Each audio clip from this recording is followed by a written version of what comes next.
Shri Harikrishna Heights येथे अत्यंत व्याजबी दरात 25 अमेनिटीज आणि प्रशस्त पार्किंग सह 2 आणि 3 BHK रेडी पोझिशन फ्लॅट्स उपलब्ध। बुकिंग साठी संपर्क पार्श्वनाथ प्रोजेक्ट 9090787833।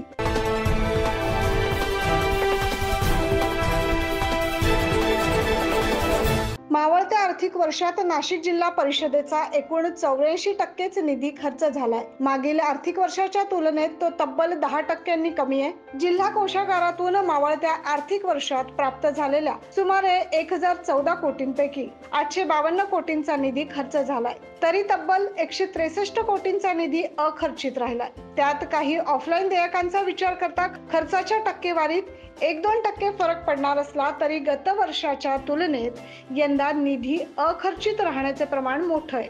जून 2023 मध्ये राज्यात सत्तांतर झाल्याने 3 महिने निधी खर्च करण्यास स्थगिती होती। तसेच महिनाभर निवडणूक आचारसंहिता असूनही जिल्हा परिषदेने गतवर्षी विक्रमी म्हणजे 93.60% निधी खर्च केला आणि राज्यात आघाडी घेतली होती। त्या पार्श्वभूमीवर यंदा केवळ 84.04% इतकाच निधी खर्च झालाय। Bureau report 9 news Maharashtra.